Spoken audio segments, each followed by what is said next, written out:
ఏలేశ్వరంలో ప్రభుత్వ భూములను చెరువులను ఆక్రమించి బిల్డింగ్లు కడతా ఉంటే పట్టించుకోకుండా హైకోర్టు ఆర్డర్ను ధిక్కరిస్తున్న నగర పంచాయతీ కమిషనర్ను సస్పెండ్ చేయాలని కాకినాడ జిల్లా కలెక్టర్ కార్యాలయం వద్ద సిపిఎంఎల్ నాయకత్వంలో మహాధర్నా నిర్వహించారు। ఈ కార్యక్రమంలో సిపిఐఎంఎల్ మహిళా సంఘం జిల్లా నాయకురాలు గండేటి నాగమణి, గుమ్మడి పాదాలమ్మ, కందుల వరలక్ష్మి, ఆదివాసీ గిరిజన సంఘం రాష్ట్ర కార్యదర్శి రెడ్డి ఆనంద్ పాల్, తిరుమల ఆగ్నమ్మ తదితరులు ఈ ధర్నా కార్యక్రమంలో పాల్గొన్నారు।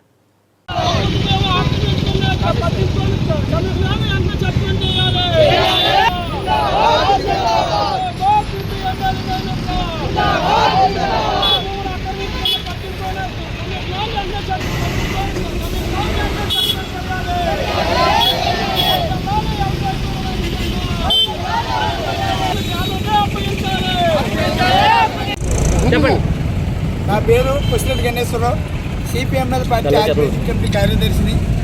ఏలేశ్వరంలో కమిషనర్, నగర పంచాయతీ కమిషనర్ ఎవరైతే ఉన్నారో ఆయన ఒక బిల్డింగ్ విషయంలో ఆయన పట్టించుకోకుండా పర్మిషన్ లేకపోయినా సరే అప్పుడు బిల్డింగ్ కట్టేస్తూ ఉంటే ఆ యొక్క ప్రభుత్వ పంట భూమి అది 10 సెంట్ల భూమిలో మొత్తం అతను కట్టేస్తూ ఉన్నాడు। దాని మీద హైకోర్టు నుంచి కూడా ఆర్డర్ తేవడం జరిగింది। హైకోర్టు నుంచి ఆర్డర్ తెస్తే ఈ యొక్క కమిషనరు ఆ యొక్క లాజిస్టిక్ పెట్టి లంచం తీసుకుని అక్కడ డబ్బులు తీసుకుని అలా పట్టించుకోకుండా మొత్తం అతను బిల్డింగ్ కట్టేదాకా అలా నిర్లక్ష్య వైఖరి చేస్తున్నాడు।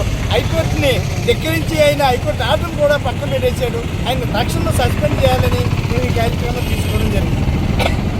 అలాగే 92 సర్వే నెంబర్ 100లో జరిగినటువంటి ఈ సంఘటనపై తక్షణ చర్యలు తీసుకోవాలని కలెక్టర్ గారి కార్యాలయం వద్ద కార్యక్రమం నిర్వహించడం జరుగుతుంది। అలాగే నగర